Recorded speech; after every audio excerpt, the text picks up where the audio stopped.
Chapter 1065. A Headless Fly. Luo Nan repeated in a low voice. His meaning was quite subtle. It was hard to tell if he was mocking or something else, just like his blurred figure, face and focus of gaze. In comparison, the bright red sarcoma in Luo Nan's hand, the reaction furnace, was more textured. The pulsation of this reaction furnace in Luo Nan's palm was still discernible with the naked eye. Due to its unique appearance, the young man looked like a murderous demon who had disemboweled and dug out his heart. However, its frequency remained relatively stable, emitting a unique vitality. Luo Nan knew that Li Wei had already sent this replica to the entire world to collect the special compound spores produced by infected mutants. But Luo Nan was still a bit surprised to see this from the Jade Light. Moreover, Black Lion had openly used it and even changed its use. So he gave a new evaluation. A headless fly. Mr. Black Lion is too modest. At the very least, not everyone can change the use of the mutant parasite that Li Wei split inside. Black Lion's hands were still wrapped around the neck of the swan. His belly was bulging, making the swan's slender neck bend into a very difficult arc. This posture was very laughable. He did his best to maintain a smile, letting the atmosphere wander on the verge of breaking. I've made a fool of myself in front of you, Brother Luo. I borrowed a ready-made mutant to graft. I got this result by accident. It was just a blind cat bumping into a dead mouse. Graft? Luo Nan was deep in thought, but he didn't delve too deeply into it. On the other hand, Black Lion went from a headless fly to a blind cat. Didn't this mean that he had made progress over the years? Black Lion immediately said, Brother Luo, you still haven't told me. What did you rely on to make this toy play so beautifully? You just read the instruction manual. Luo Nan temporarily suppressed this ridiculing truth at the bottom of his heart. No matter how ignorant he was of the ways of the world, he could more or less understand the principle of speaking according to the person he met. As for the specific operation, that would depend on his performance on the spot. I probably studied seriously. Luo Nan shook the reaction furnace in his hand and answered. Of course, I need the corresponding train of thought and basic knowledge. Do you want me to explain the division, control, and reorganization of living organisms? The Black Lion let out a long "oh" sound. There were still doubts in his eyes, but he didn't get to the bottom of it. It was as if the previous question and answer had never happened. It seemed that after the initial sharpness, the situation seemed to have returned to the simple level of lacking sincere communication. Because of this, there were a few people who secretly sighed in relief. Around the swimming pool, the pressure cooker that was previously sealed seemed to let out a sizzling sound of steam. The top of the pressure cooker jumped and the inside was boiling. It was temporarily free from the danger of explosion. The funny thing about the world was that some secrets were called open secrets in the circle, but since they were called secrets, there must be a reason for it. If you don't know, it means that you don't belong in this circle. You won't be able to stay in this circle for long. From the looks of things, Luo Nan and Black Lion had probed the edges. They were separated by a thin layer of window paper, but in the end they were not able to pierce through, right? However, Luo Nan's thoughts were different from some people's. He actually didn't mind if he pierced through or not. In any case, ever since he discovered the message his father left behind in the tree hole next to Gear on the north bank, he had firmly nailed Li Wei, this visitor from beyond the heavens, to the position of being absolutely irreconcilable. Nothing could be better than to be able to pierce through this person's disguise and dig out his roots. He didn't expect to be able to do it in one go, but he couldn't shrink back either. A little bit at a time, continuously adding salt, would be able to marinate even the thickest skin and flesh. It was at this time that the blood demon by the side of the swimming pool began to raise his voice in protest. Hey, can you guys take care of non-professionals? It's very tiring for us to be here with our ears perked up. This was a typical gag and the atmosphere continued to relax. Luo Nan turned his head and smiled at the blood demon. His face was blurry, but his voice and intentions were incomparably clear. Sure. I can talk about it in detail. Around the swimming pool, the atmosphere that had been relaxing suddenly froze. The blood demon was penetrated by at least 2 pairs of gazes. The hairy legs beneath his flowery underpants subconsciously trembled twice, but in the end, his face still revealed a smile that said everything was under control. Luo Nan's words didn't change the intentions of others. His mind stirred slightly, and the reactor clasped in his palm clearly swelled. Soon the outer layer of the reactor skin split open. Oh! It was unknown whether it was intentional or unintentional, but the Black Lion let out a series of sighs. It ground its sharp black gold teeth out of habit, and its gaze was glued to the newly exposed bright red and complex organizational structure. Since the end of last year, when Luonan made initial contact with the night-level basic colonizing biochemical reactor, researching its internal structure and modification plan became one of Luonan's most important daily assignments. Back in Spring City, Luonan seized the remains of a reactor and broke through Li Wei's distortions and abnormalities in the reactor's structure in one fell swoop. Luonan completed the reverse modification and restoration. The reason why he wasn't able to restore it to 100% was mostly due to the limitations of the materials. Luonan understood this. This little thing was already clear in his heart. Now that he was explaining it, he did it with ease. This reactor was originally designed to have 6 standard functional compartments. But right now, only the breeding room function remains. I don't know if it was like this when Mr. Li Wei obtained it, or if it was deliberately modified. As Luonan spoke, a large portion of the reactor's structure was dissected and peeled off layer by layer, just like a dismantled model that had been made in advance. Only a small area was left in its original state. This was the breeding room he spoke of. Outside the breeding room is some kind of mutated living organism that possesses the function of a collector. Of course, Mr. Black Lion's magically modified version cannot be seen. The general structure is like this. Just as Luonan's voice fell, countless fine blood vessels and nerve structures were pulled out from the deeper layers of the bright red body. They were connected back and forth, basically forming a network. Then, layers of skin and flesh were wrapped around the outside. They were like mini slugs glued together. The back of the reactor even showed twitching pulses of nerve impulses. The pulses were transmitted to the many tentacles on the outermost layer, causing them to tremble endlessly in the air. Even though the size of the reactor was a bit small, and the complicated changes in the details of the nerves and blood vessels weren't taken care of by the people who came into contact with it for the first time, the surrounding people were all extraordinaries. They wouldn't miss a single detail that they should see. And because of this, Luonan's series of operations made them unable to believe that this was just a simple imitation model. It couldn't be that he had directly copied Li Wei's design, right? Yes, compared to the reactor itself, the 7 extraordinaries were mostly more interested in Luonan's method of disassembling, assembling, and even producing the tissue structure of a mutated living organism. They had indeed grasped the main point.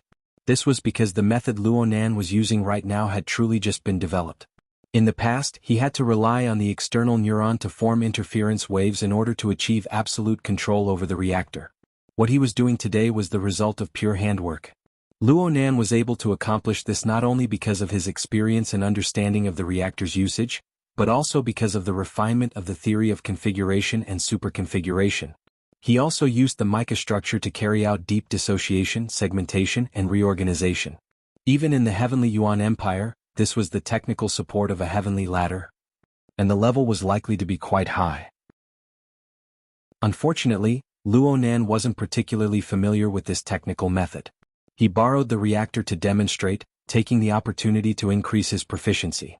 It was impossible for him to go any deeper. His foot still landed on Li Wei's original design. I just said that this is a sort of collector. It should be used to collect the new mutated components that continue to appear on Earth. Using spores, or genes, isn't strict enough, but it might be a bit more vivid? Luonan didn't go too deep into this. This was the scale he grasped. He just shook his finger once more, allowing the magnets and light hidden within the temporarily constructed vascular neural network to continue to display their effects. The multi-headed slug that had just taken shape suddenly disintegrated and melted. It began to restore its original internal structure. From Li Wei's collector, to Mr. Blackleon's transformation hub, forgive me for not being able to understand the process. It's still very chaotic. Mr. Blackleon? Blackleon suddenly came back to his senses. Ah, Brother Luo is talking about? Does Mr. Blackleon need to explain in detail? No need. I just said that it was just a stroke of luck. Currently, the path of mutated research is still in its barbaric growth phase. Only a few advanced research organizations like Los Angeles City's Clay Laboratory and Sakura City's Ping Trade Experimental Zone have relatively clear and applicable results. I relied on the geographical advantage and a bit of luck to accomplish this. The corner of Blackleon's mouth twitched as he spoke. This accomplished, had nothing to do with him now. He didn't expect Luonan to return the reactor. Luonan really didn't have the intention of returning the reactor to its rightful owner. Although the main function had changed, Luonan still discovered a batch of collector from the breeding room of the reactor. Luonan was unable to enter deep analysis through the virtual brain system since he wasn't connected to the external neuron. Luonan didn't know how many of the advanced formula ingredients Li Wei needed were in there. In any case, he wouldn't be funding the enemy. Since Black Lion was hiding his abilities, Luonan didn't need to continue demonstrating. After restoring the reactor, he asked about non-technical matters. Of course, it was still related to Li Wei. I always thought that Li Wei treated this thing as a shady business and did it quite covertly. Now it looks like the situation is a bit more complicated. Mr. Black Lion, are you collaborating with him in research? Research? Researching the puzzle-solving abilities of flies? Black Lion laughed self-deprecatingly and patted his own belly. Actually, I always thought that this was the spoils of war from the Deep Blue World. Chapter 1066. Deep Blue World. This was a sensitive word for Luonan. His attention was diverted a bit and he asked, "You've been to the Deep Blue World? How hard can it be?" Black Lion's palm could rub flowers on his belly, but it made him appear more relaxed. His expression of sudden realization was extremely vivid. "All right. You came from Xia City. No wonder. Although I can't say that every extraordinary knows about the Deep Blue World, I'm afraid that Ouyang Qin is the only one who is still kept in the dark despite his high status and ranking. He's a pure technical person. His connections are truly the shame of the extraordinary." Luonan looked at him very seriously and responded, "You guys are afraid of me." Did Black Lion really think that he didn't know about the messy matters within the ability user society and among the extraordinary? "I'll forget it. I was the one who didn't keep my mouth shut." Black Lion decisively gave in. Then he smacked the swan's neck with force, emitting muffled sounds. "So what if you know the location of the Deep Blue World? The Mariana Trench isn't a place you can casually go. Brother, do you really think that as an extraordinary, you can ride this toy and dive 10,000 meters to the bottom of the sea?" Not necessarily." Luonan responded simply, but he was deep in thought. What kind of water vapor configuration could resist and even utilize the vile, high-pressure environment of the deep sea? Black Lion emphasized, "In the enormous Earth, Poseidon is the only one who can come and go freely without relying on specialized deep-sea ships, including the extraordinary. As for other people, so what if they come to the Deep Blue World for a 7-day tour, a 10-day tour, or a long vacation tour? What they see is what Li Wei wants them to see." The topic was a bit off topic, but the general direction was clearly deeper. So Luonan was willing to continue the discussion with Black Lion. "According to what you're saying, doesn't the Deep Blue World become Li Wei's private property? Whatever he says goes. You guys and investors like Old Els, all let him do as he pleases?" "Old Els." Hee. Black Lion's attitude was quite disdainful. It was the same attitude as when he had exploded Luonan's head with a finger. Old Els is nothing but a pitiful worm with his balls pinched. As time wears on, he has less and less strength to fight back. Oh. Otherwise, why do you think he would come to such a small trade fair? Li Wei didn't even need to say anything. It was just Wang Yu's promise that she would draw out the in-progress results of the Bloodline project in advance to help him extend his life. That's why he came over eagerly for the Distortion Technology Exchange Conference. In fact, those who are familiar with him know that Old Els has never been interested in distortion technology. He is happy to use it to earn money, but he would never want to bet his future on it. The amount of information contained in these words was quite large. Luonan digested it as he blurted out a question. "He doesn't like mutants." "What? What else can it be?" Because of his greed, he has always wanted to take the orthodox path, and because he believes that only by studying the evolution of supernatural abilities step by step can he truly gain a brand new life so that his ugly, rotten, stinky skin can regain its youth. The Black Lion freed his hand and gestured with his thumb, index, and middle fingers. Then he pressed his thumb back. "It's a pity that this path came to an end a long time ago. It used to be a fork in the road. This path is no longer popular. At least it's not mainstream now." 3 forks. Luonan thought for a moment. One is orthodox evolution. The other is mutant technology. What's the last one? It's the Bloodline project. The Apocalypse Laboratory is currently pushing hard. Who knows how many old dogs are sticking out their tongues right now, waiting to lick their bones to quench their cravings. The Black Lion still didn't hold back with his words, but he still maintained respect for Luonan. "Speaking of which, this isn't really suitable for a long chat. How about we go get a cup of coffee?" Adding a bit of other liquid ingredients to this fake body seems pretty good? Luonan could see that the Black Lion was trying to regain the initiative in the conversation. For this reason he spoke of all sorts of dark secrets, not even bothering to beat around the bush. Of course, he probably really did have the habit of selling people out. It was also possible that these things weren't considered to be amazing secrets within the circle of extraordinaries. Sure. It's good to go replenish its water. Luonan agreed quite straightforwardly. Luonan didn't mind temporarily relinquishing control, as long as the other brought out enough information for the price. He really wanted to observe the reactions of the others up close. He wanted to see Li Wei's position and influence in the hearts of these extraordinaries. Luonan put away the reaction furnace as he spoke. He tossed Niugue into the middle of the swimming pool and turned around to float back to where Blood Demon and Xuanhuan were. Luonan's position. Black Lion gave up on the white swan in a straightforward and efficient manner. He leapt onto the shore of the pool, sticking out his belly and his face to play host. The level of the jadeite light could be seen at this moment. Even though not every management and service staff possessed the ability to view supernatural phenomena as ordinary, there was always a need for customers. There were always enough people. A group of strictly trained service staff were already in place while Luonan and Black Lion were conversing in the center of the pool. Now they were serving drinks, beverages and refreshments like flowing water. These esteemed guests had to be satisfied. At the very least they couldn't find any mistakes. However, no one would take these refreshments seriously. Aside from Blood Demon and Xuanhuan, who had a rough idea of what was going on and could be ignored for the time being, everyone else had their own plans. Black Lion had finally managed to invite Luonan back with great difficulty. If they didn't probe the thoughts of this young and headstrong expert now, when would they be able to do so? Well, directly probing wouldn't be appropriate, so they would chat first. It just so happened that the three forks in the path of the evolution of extraordinary powers were never outdated topics among the upper echelons. Everyone had something to say more or less. Luonan's knowledge was greatly broadened. Combining the information from various parties, he was able to understand that evolution, mutation, and bloodline were the three most important research directions that revolved around the evolution of life and extraordinary powers in the last 20 to 30 years. Among them, evolution was to use normal people and metahumans as a frame of reference. With genetic science as the foundation, they researched and created an ability matching and point-adding route, in an attempt to deduce the perfect template for human superpowers so that normal people could make the leap to metahumans and continue to evolve. This research path was once flourishing. Many people benefited from it. There were even some people present who obtained inspiration during that stage, allowing them to ascend to the level of extraordinary in one fell swoop. Master One rose up during that time. Blood Demon directly pointed out his name. "Aren't you?" Xuanhuan responded with a question. "I'm Wild Fox Zen." Blood Demon laughed, but he didn't deny it outright. "I fattened up quite a bit that time. My fleshly body. Of course more of it collapsed." Luonan listened to them talk about old times. He didn't interrupt. He listened with great interest.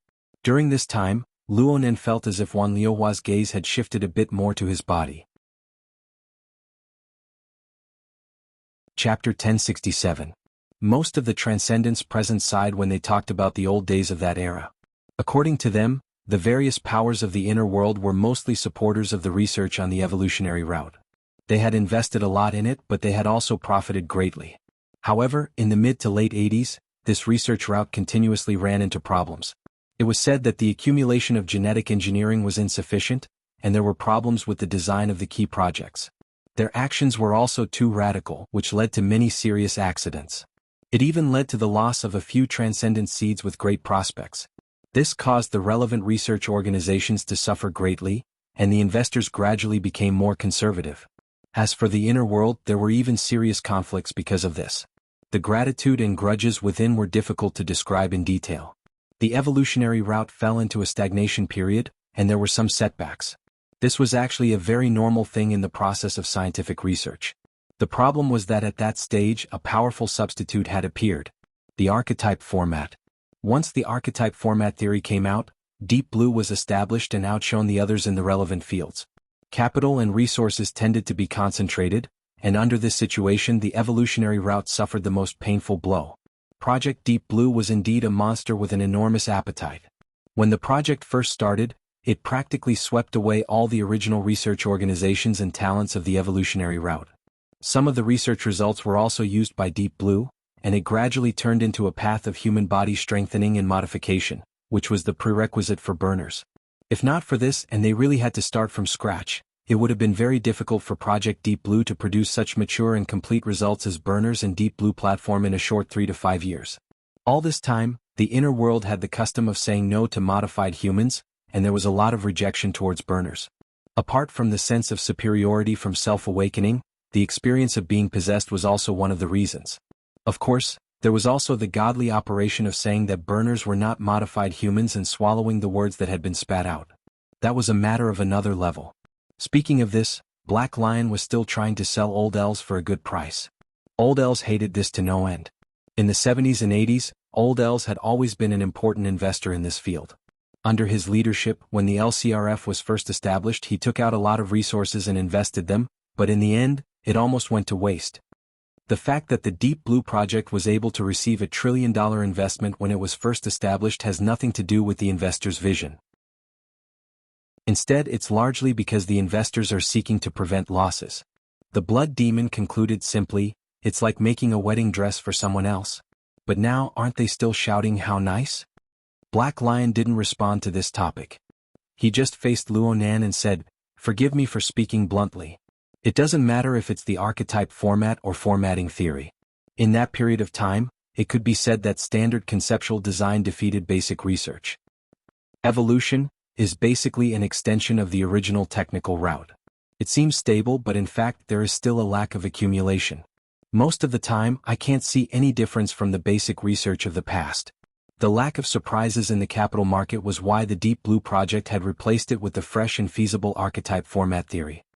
But up until now, not a single burner has been able to enter the domain of transcendence. The Tao is the pinnacle and their accomplishments are locked. And that's because they haven't been able to explore the foundational level and make the most fundamental changes. Brother, if you can make formatting theory sink even further and come up with a feasible framework at the genetic level, it would be a great achievement. There was the smell of a serious discussion. Luonan didn't want to get involved in academic discussions, but he didn't want to stray too far from the topic. He gave a slight nod, accepting Black Lion's opinion. Soon he brought the topic back. "According to what you're saying, the mutation and bloodline projects are very much in line with the logic of capital?" "That's right." Black Lion spoke with great confidence. "Look, the basic purpose of the aberration technology is to adapt and correct the irreversible effects of aberrations. As long as we're still surrounded by aberrations, as long as the aberration infection isn't eliminated, this research must continue. This is a necessity and there's a huge market for it." As for the Bloodline project, it was personally led by Li Wei. It's the most mysterious and high-end project. There's even a saying that it's a reverse decryption route. It's a reference to some existing perfect template to extract golden stem cells. The surrounding air flow was a bit sluggish, but it was still within an acceptable range. Luonan laughed. "Perfect template? What perfect template? Plus, does this have anything to do with templates?" Luonan didn't continue to speak after a few mocking words. He didn't continue the conversation either. He just swept his gaze over to Tugu before returning to the domain of mutation. "You just said that mutation research is very profitable in the market?" "Of course.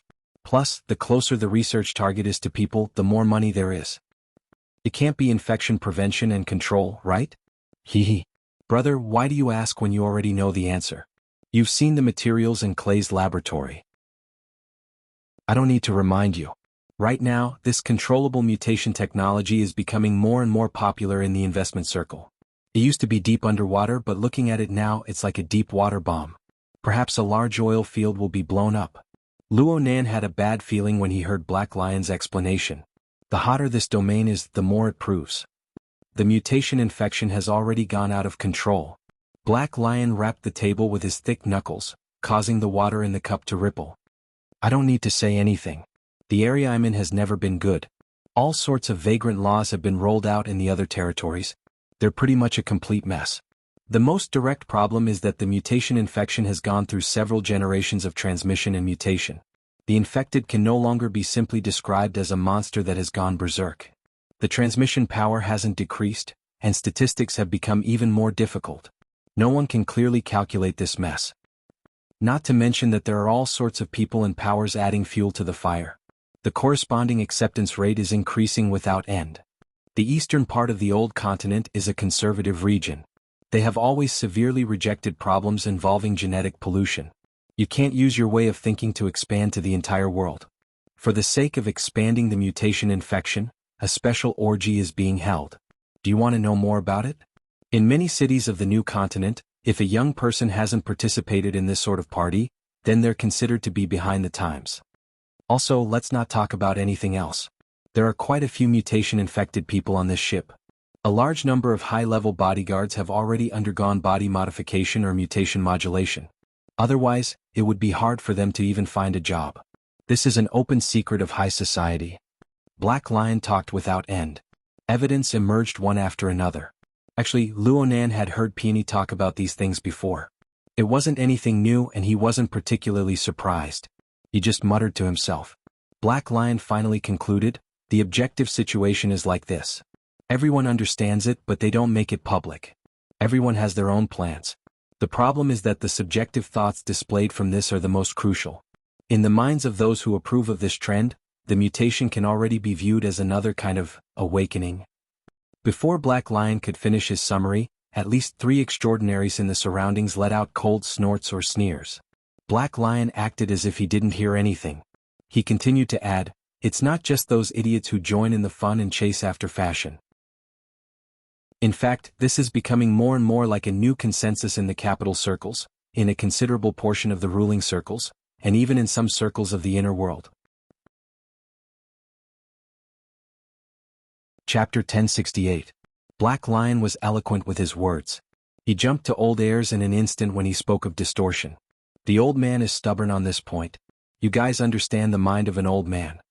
Even though distortion is the most likely way to make a lot of money, and it is an irresistible trend, he still has some reservations. He rejects it greatly and doesn't trust this train of thought. So you don't find him pleasing to the eye. Blood Demon sneered as he forcefully interrupted, distortion is an awakening. You're the most enthusiastic advocate of this sort of laughable saying, right? That's where you're wrong. No matter what other places are like, the Ping Trade Experimental Zone in Banqing is still fine. Black Africa, where I'm from, and the subcontinent of the old continent are all obvious living experiment sites. In the traditional research system, they have their own unique value. The problem is that the core technology will always be hard to grasp in our hands. Distortion technology is the same. If the trend is conservative and the status quo is maintained, it won't be too bad for us rentiers. But if the trend is radical and the experimental field loses its uniqueness, its value will be weakened, and there will be no production of technology. Where will I get my money from? So not only do I not advocate, I deliberately keep a low profile. This is my basic stance. I can't be wrong at all. Blood Demon raised his eyebrows. He still wanted to bicker with Black Lion, but Luonan took a step ahead and said, we can discuss Mr. Black Lion's position later. However, Old Els is a big capitalist. He doesn't have a technical background. What is the core of his insistence? Is it the intuition of surpassing technical personnel, or is it purely conservative? Actually, these words were not directed at Black Lion. Instead, he looked at Tugu and Wang Yong. Those two certainly wouldn't answer. Luonan just wanted to see their reactions. Unfortunately, the poker faces behind the two sunglasses were emotionless faces. In the end, Black Lion took over the conversation. The old man really is conservative in thinking on this point. He has said more than once that distortion technology is too chaotic. It's hard to end things after a good start. Then I really have to look at him in a different light. Luonan followed up with a question, what's Li Wei's stance on distortion technology? He himself has never commented on the distortion technology in public.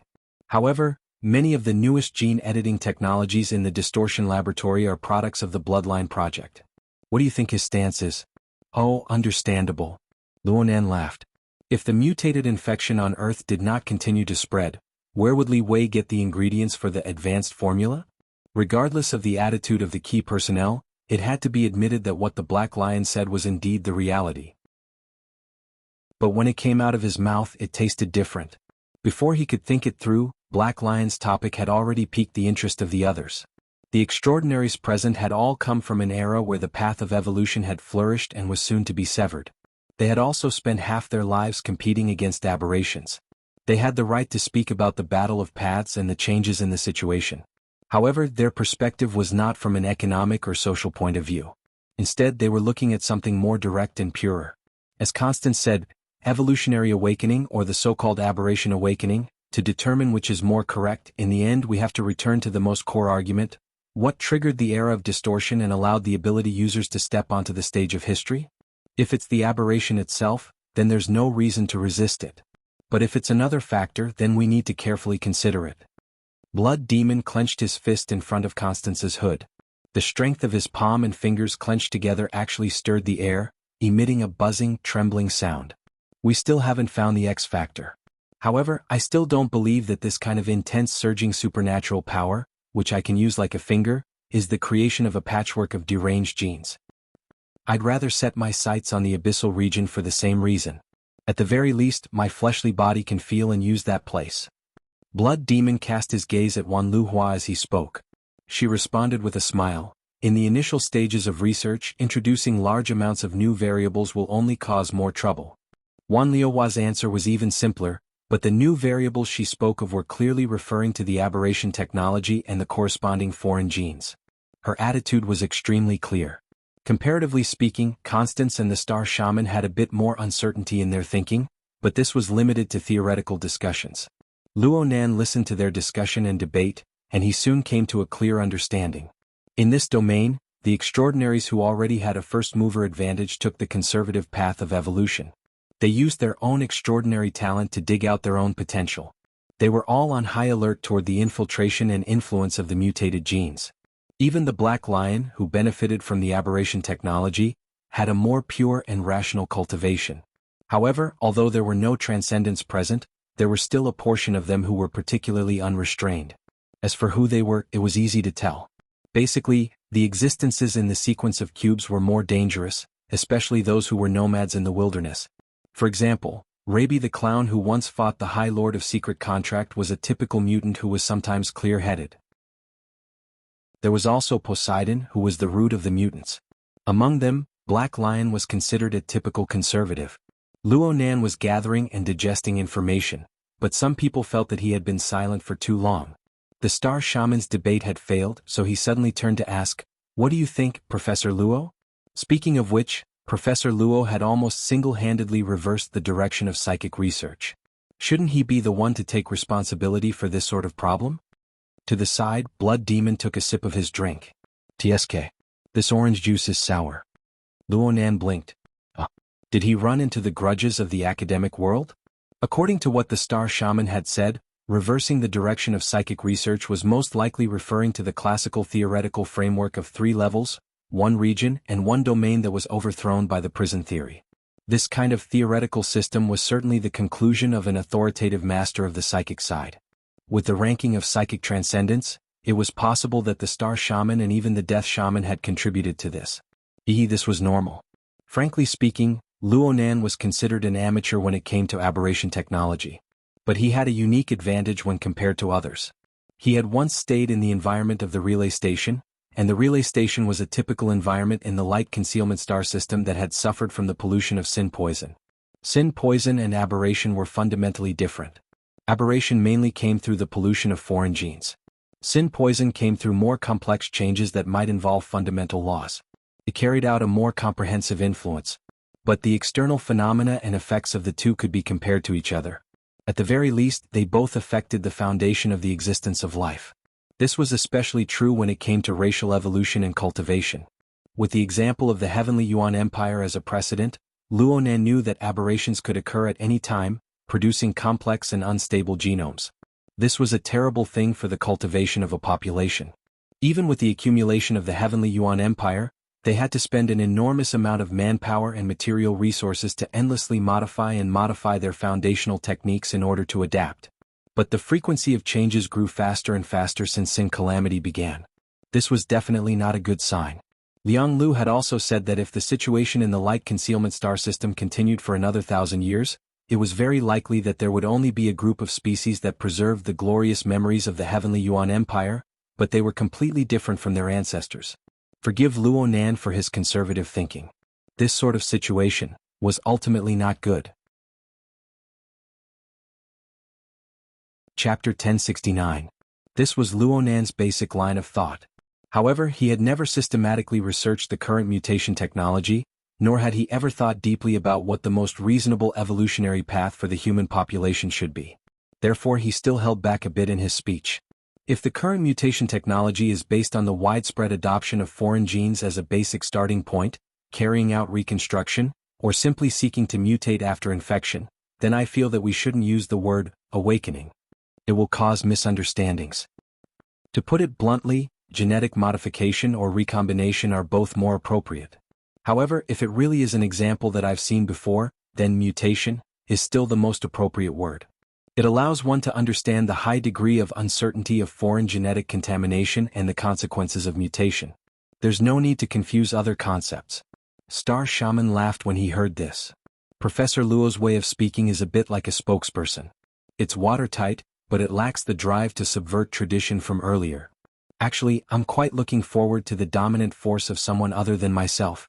Luo Nan looked at this pretty boy extraordinary, ignoring the obvious mockery and hidden stabs in Star Shaman's words. Luo Nan had experienced the relay station and had come into contact with the silhouette of the heavenly Yuan Empire's struggle in the Hongguang system. He was solemn and serious when it came to such topics. He would not argue with others with his emotions. He maintained a calm attitude and organized his thoughts. He responded in a manner that was neither fast nor slow. The topic of evolution is far too big, especially when it is magnified to the level of a population. It's not wrong to consider a broader path of choice. It's fine to discuss the angle of entry and the direction of the future. It's just that one must be more cautious than the last step. I very much agree with Ms. Wan's words on this point. The research is still in its initial stages. The structure of the body has yet to be completely explored and its marvels exhausted. Rashly introducing external factors will only make matters more complicated. For me, if I want to complete a work, I'll need to make a large system before the core design and train of thought is clear and refined. I won't rule out the possibility of success, but that's a standard gamble of probability. One general achieves success on the bones of 10,000 people, is an optimistic estimate.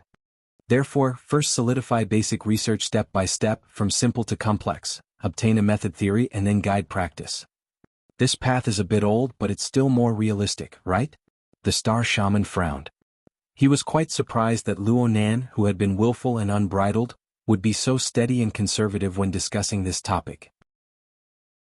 He wanted to argue, but his status as an extraordinary and his basic intellect still made him relatively rational in the end. He just shook his head slightly. The current situation is that even if the extraordinary from back then didn't have the ability to do so, they wouldn't have been able to do so. The evolutionary path also had a considerable proportion of people who used the template of extraordinaries to reverse engineer it. On this point, there is no difference between evolution, mutation, and bloodline.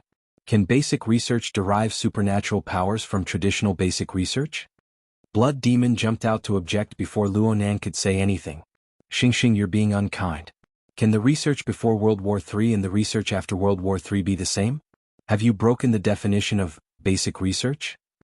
Wan Luhua also said, the basic research and theories regarding supernatural powers have always been enriching. The research on the X factor of the external environment, the research on the internal genes, and also the research on aberrations. It's more appropriate to look at it in a comprehensive manner. They are indeed influencing each other. This was a fair statement. Wan Luhua paused for a moment before smiling once more. I feel that the concept of configuration that Mr. Luo proposed on the basis of formatting theory is quite good. Under special circumstances, the adaptability and adjustment of the body and mind must be taken into consideration. A completely new life structure needs to be sufficiently coordinated with the internal and external environment. My school calls this a secret contract, while Mr. Luo calls it configuration. Constance followed up with her words. This is too rough. Black Lion is completely correct in saying that it's a concept design. Blood Demon chuckled. That's why we need to search for the details and rules behind the roughness. From the looks of things, Brother Luo has walked to the forefront. He's at least in the first echelon. He's much more reliable than aberrations. I don't deny it. Constance actually expressed her approval, catching many people off guard. No one knew what kind of expression Constance had under her hood, but her voice was exceptionally calm. Actually, I like the cage theory a bit more. It can open up an unprecedented train of thought. These people seem to be talking about matters on the genetic level when they talk about evolution. But clearly the development of the mental side is much less restricted. The powerful ego of ability users and the introduction of the mental plane are destined to be impossible to rely solely on the research of the objective world. The existence of the ego and the mental world are equally important. It's better to have new subversive theories added to the mix than a pool of stagnant water. The star shaman had one hand on his hip. He had a bitter smile on his face. Clearly, Constance's stabbing in the back wasn't light. However, with these words, the topic shifted to the mental side and the fleshly side. There was absolutely no need to worry about awkward silence in this field that involved the direction of human evolution and the fundamentals of cultivation. But this way, the sensitive topic that had nearly stabbed Li Wei in the face was unconsciously dispelled.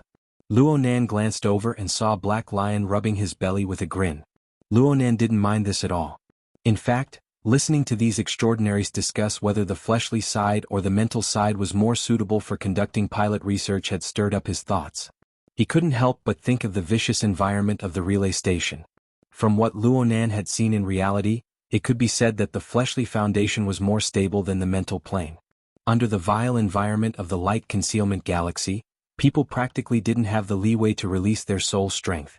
Even if they could release their soul strength, they needed to be extremely cautious and possess a corresponding medium. In this way, the glorious achievements of the related fields suffered a destructive blow.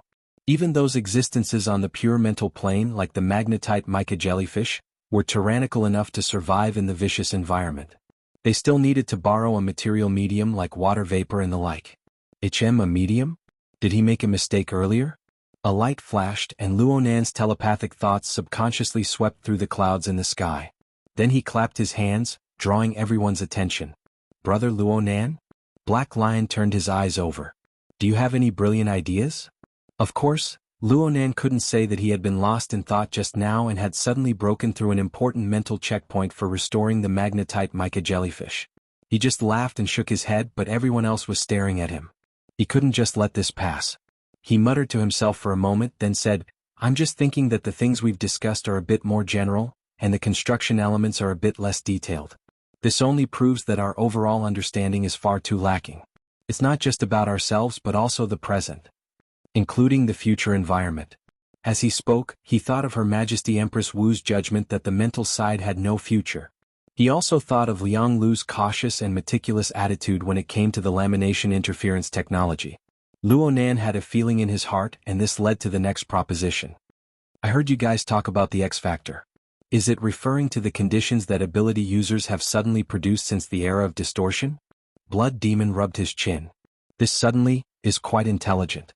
Suddenly rising. Suddenly falling. Suddenly changing. Luonan repeated the word, suddenly, several times.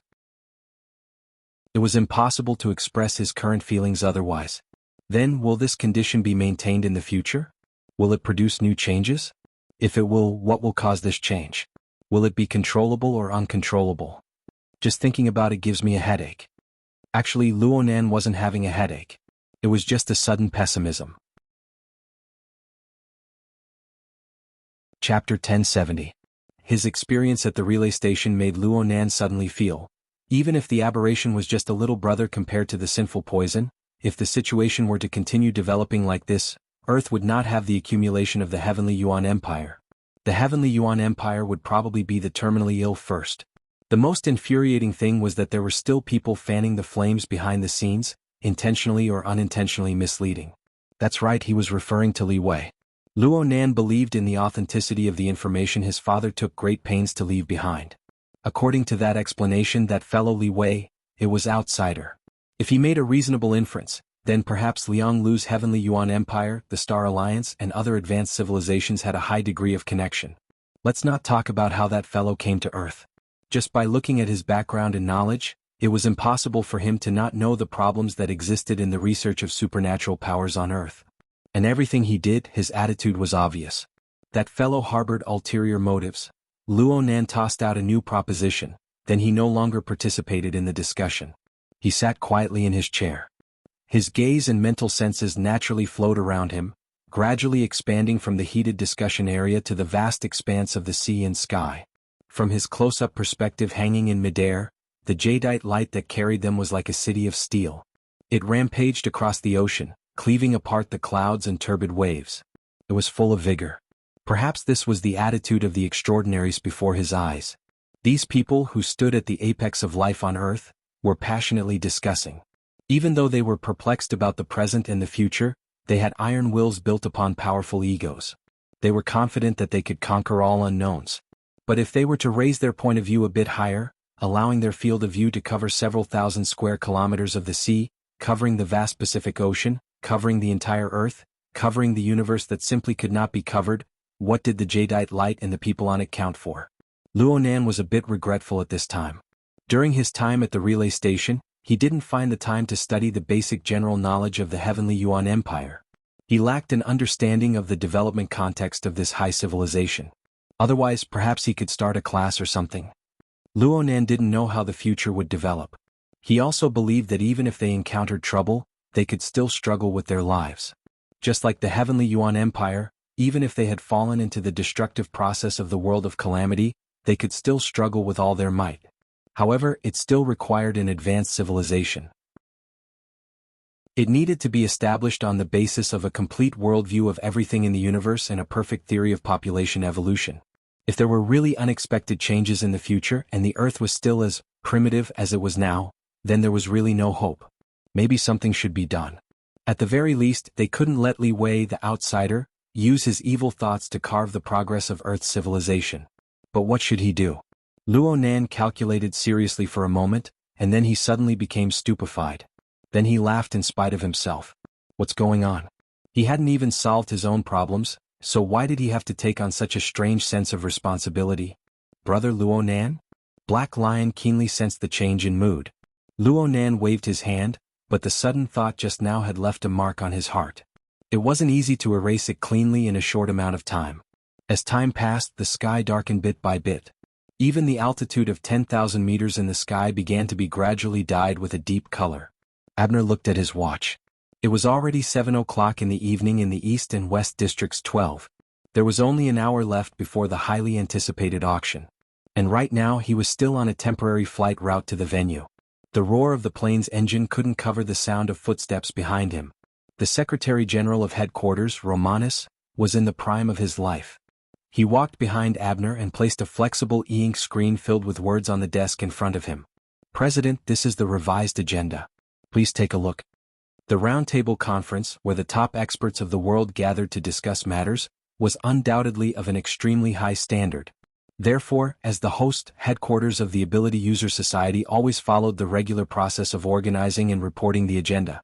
They deliberated over the additions and subtractions, preparing to distribute the agenda to all the participants in order to ensure that the agenda was impeccable during the discussion. But the agenda hadn't even been released yet, let alone distributed and notified. This could only prove that this sort of formality was practically broken.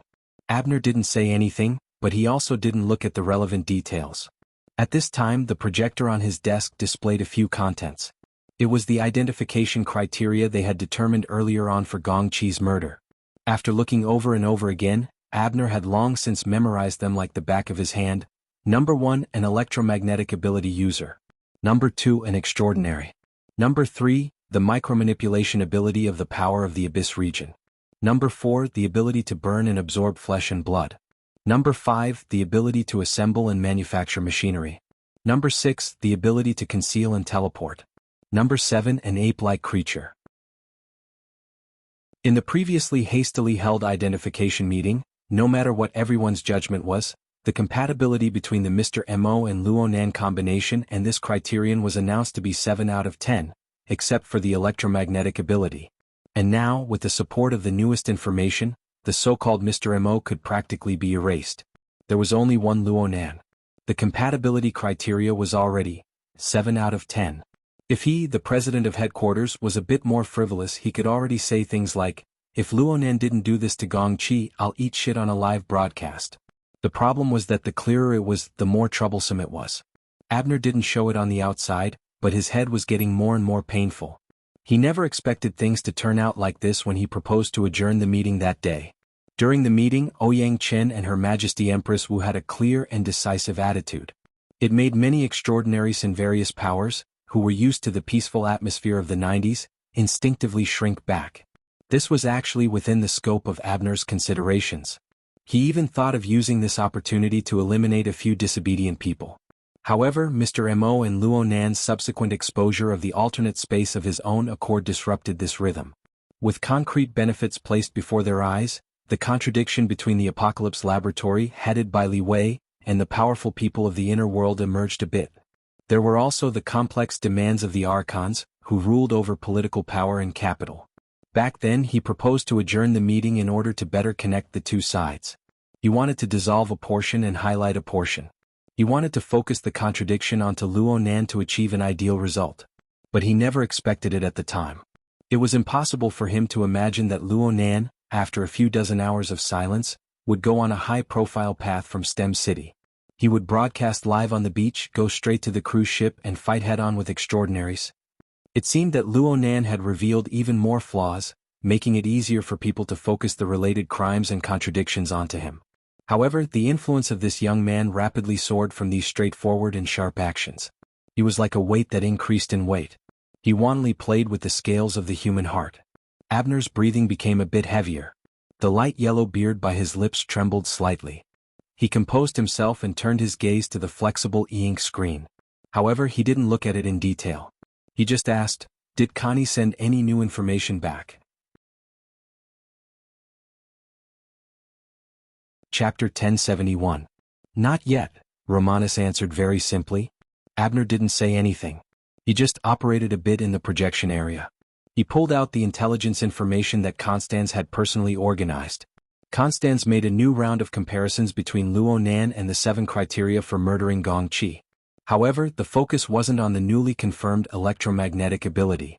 Instead, it was the 6th point, the ability to conceal and teleport. Constans referred to Luo Nan's fight with Tu Gu and Wang Yong, the 2 extraordinaries. He pointed out that Luo Nan's core method of reversing or controlling the situation was the technique of the space-time domain. It could be said that this method was no longer something that could be effectively covered by words like technique. Constans' original words were, "We just need to verify Luo Nan's level in controlling the space-time domain in his fleshly state. Unless one has the determination to fight to the death, a meticulous plan, a loss of face, and a disregard for the losses, the chances of killing Luo Nan are extremely small. The difficulty exceeds 95% for extraordinaries. There were less than 100 extraordinaries in the entire world." In other words, Constans had placed Luo Nan among the top few in the world when it came to judging criteria of difficulty to kill. Perhaps even Abner wasn't among them. Of course, Constans made the premise very clear. He had yet to completely verify how Luo Nan was able to operate the space-time domain while carrying a skeletal fleshly body. Perhaps Luo Nan was the next Gong Qi? The entire inner world cried out in surprise when Gong Qi displayed the extraordinary ability of void shift back in the day. This was an undying godly technique. But in reality this was just a godly technique on the soul level. Once the fleshly body was shackled, it would fall by several levels. Now Gong Qi was dead. He died by Luo Nan's hands. It was quite ironic when he thought about it. Abner thought about Gong Qi and thought about Jin Tong. The deaths of 2 extraordinaries in less than a year were inextricably linked to Luo Nan. And these 2 extraordinary lives had truly verified Luo Nan's extraordinary lethality. One for offense and one for defense. 2 hard poles crossed here. Even if there were all sorts of subtle joints, even if they couldn't reach the theoretical pinnacle, so what? A battle record was a battle record. No one could deny it. Abner sighed again. He made corresponding adjustments to Luo Nan's position in his heart. Only then did he look at the flexible e-ink screen on the table. His eyes and fingers swept across it at the same time. Let's change the time first. Let's tentatively set it at 10. Romanus, who was behind him, replied simply, "Okay." Initially, they had set the round table conference to be held at 8 o'clock in the evening. Yes, it coincided with the auction. For some of the participants, it was very unfriendly, it was practically making things difficult for them. That was the truth. However, as the live broadcast on T-City's beach continued to ferment, an unconfirmed horizontal line was marked under the meeting time. The necessary part of the meeting notice had been postponed again and again. Now it was finally time to change it completely. There was no other way. As the organizers of the conference, they needed to take Luo Nan's thoughts into consideration. He also needed to observe and wait for the inevitable variables brought about by Luo Nan to be more exposed. As for tentative, it meant that he could postpone it further. Abner swiped his finger downwards as if he was reading seriously, but most of his energy was focused on the conversation with his secretary. Suddenly he brought up another topic. What do you think Lord Secret Contract is doing? Romanus maintained his silence this time. Abner's finger finally stopped on the third item on the agenda. According to the current arrangement of the agenda, the first two items were to continue the contents of the last identification meeting, to clearly identify Gongqi's murderer. The second item was to discuss and decide on how to deal with the murderer. However, this was not a simple identification meeting. It was a high-level conference that had been thoroughly prepared. Even if it was just a gesture, the important participants had to have the right to know and the core participants had the right to propose and deliberate on the agenda. Abner sent a draft agenda to the leaders of the three major secret orders, high-level representatives like Director Mao, and some powerful local powers leaders. He asked the other party to propose amendments. This was the process of communicating, discussing, compromising, and even making peace before the meeting. It was the most important part of a large-scale conference. There was no other. The responses from all sides were basically in line with expectations, except for the eye of the secret contract. What Abner said here was twofold. One was naturally the movements of Blood Demon and Wan Luhua. The actions of these two were open and above board, but they brought about undercurrents on a deeper level. They set off an enormous maelstrom that was hard to see with the naked eye. Everyone knew that Blood Demon and Lord Secret Contract had a deep friendship. As for Wan Luhua, she was tantamount to being the spokesperson of the Eye of Secret Contract. The two were advancing and retreating together with Luo Nan in a public setting. The meaning behind this was obvious. The Eye of Secret Contract. Abner's finger gently rubbed against the flexible screen, causing the text in that area to slightly warp and glow, reporting the results of the observation and research of the Abyss region, 2086 to 2096, and some deductions. That was the other side of the story. The Eye of Secret Contract really did add a topic, an outline, and a main point. Abner read it seriously, but the more he did so, the more his head hurt. That self-proclaimed future teacher of the old fellow was going to declare his existence. His field of vision shook a bit. Abner's finger steadily pressed against the flexible e-ink screen. He didn't move, but the entire plane moved. At the same time, the light that seeped in was clearly dimmer. A large amount of clouds swept past outside the porthole, intensifying the trembling of the plane. Romanus frowned slightly and soon received the report from the pilot. He relayed the report as it was. We've encountered high-altitude turbulence. We've entered the clouds to temporarily avoid it. We also need to lower our altitude. We've already contacted the Tower of the Jade Light. We don't need their nonsense. Abner's brows furrowed. Some emotions churned within him. Actually, this had nothing to do with the pilot. It was just that he was able to sense some special information from this sudden jolt and the nothingness of the clouds that struck the plane. It wasn't just him. Romanus, the two of spades who made it onto the Deck magazine rankings for the first time, wouldn't miss out on this either. The two extraordinaries suddenly went silent for a few seconds. Only when the plane stabilized did they start talking again. Abner asked, "How far away are we from the Jade Light?" "Approximately 20 nautical miles. Do you have an estimate of the cloud cover?" "The diameter should be around 300 to 500 kilometers. You've hidden it really well." Romanus gave a simple response, "Yes." As the plane entered the clouds, the two extraordinaries sensed the movement of a certain person's energy within this region. To be more precise, they had only just sensed it. A power layout that caused one's heart to palpitate was arranged within the 1,000-mile cloud layer. It nurtured a marvelous structure that no one could understand. The most inexplicable thing was that it was actually so reserved and deep. "I've never seen it before. Is it Luonan?" Romanus hesitated for a moment before responding, "Perhaps." Apex. Chapter 1072. In the end, Abner didn't receive any updates from Constance on the plane. However, when his plane landed on the top deck of the Jade Light, Constance met him at the docking bridge. She brought him the latest information. Everyone was too familiar with each other, so there was no need to exchange pleasantries. Constance took out the video she had personally recorded. The content of the video was the conversation between a few extraordinaries on the pool deck. Aside from the theoretical exchange, there was also Luonan's latest demonstration class. The heavily injured flesh and blood body of the ox demon from Ban City exploded into pieces and vaporized in the swimming pool amidst everyone's fervent discussion. The energy converged into the faith crystal hidden within the body. It seemed to have become nutrients, causing the originally empty thicket to become more and more lush and have a more translucent feeling. Of course, it could also be due to the darkening of the sky. One could tell from the color of the sky that this scene had happened not too long ago. Abner's expression was solemn. He flipped the video back and forth on the landing strip, zooming in and out. He watched it with incomparable seriousness. He guessed the various details and all sorts of legal bases. If there was something he didn't understand, he would ask Constance, who was present at the scene, for more information. Why did the so-called god of Ban City fall into Luonan's hands and be used by him? Have you determined the specifics? This is easy to guess. It should be the one who was scared away by the Amaterasu order some time ago. He's from the Great Marsh Order. He's the one Luonan frequently interacted with in Ban City. Is that so? Abner had already found the method to contact the Pope of the 100 Anthologies. He hesitated for a moment and felt that he shouldn't waste time on such details. When all was said and done, he was amazed by Luonan's technique, which was like the mass and energy conversion. Using the mind as a bridge, crossing the natural mode of matter and energy to realize efficient interconversion. This was an extremely important topic in the research of contemporary extraordinaries. To be able to realize this, even if it was only in form, there was still a lot of room for research. Unfortunately, not many details could be seen from such a brilliant technique in the video. Then again, would it really be possible to see it if Luonan was present at the scene? Abner raised his head to look at Constance. This eccentric lady was publicly recognized as the #1 boundary master of the inner world.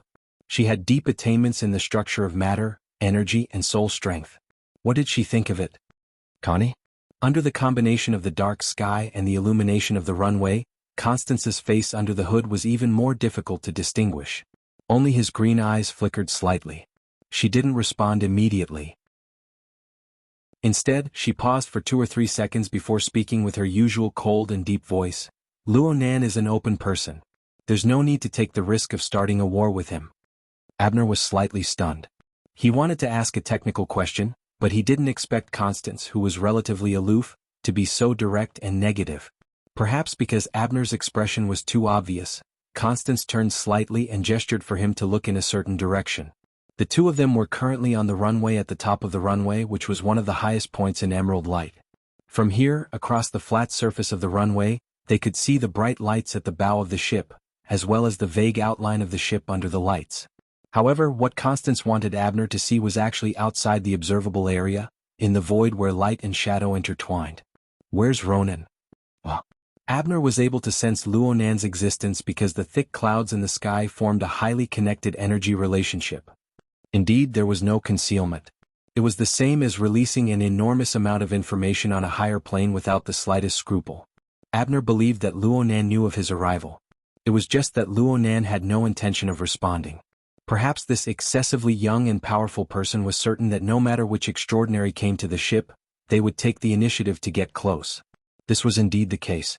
The people on the Emerald Light, as well as the heavyweights who were about to arrive in the surrounding region, were like Abner. They were constantly paying attention to the complex changes in the depths of the clouds. They were no exception. It was too much to say that they were learning, but there was no problem in describing it as experiencing, or referencing. According to Abner's own understanding, the structure of the energy that Luonan displayed in the depths of the clouds was complex, but it possessed an order and a sense of design that were rarely seen among modern ability users. Moreover, it wasn't an intuitive feeling on the level of common sense. Instead, it was a deeper regularity that required one to use the brain to perform in-depth analysis. This kid. Abner had unconsciously added a restriction when he said these words to prevent others from eavesdropping. However, he didn't finish the second half of the sentence.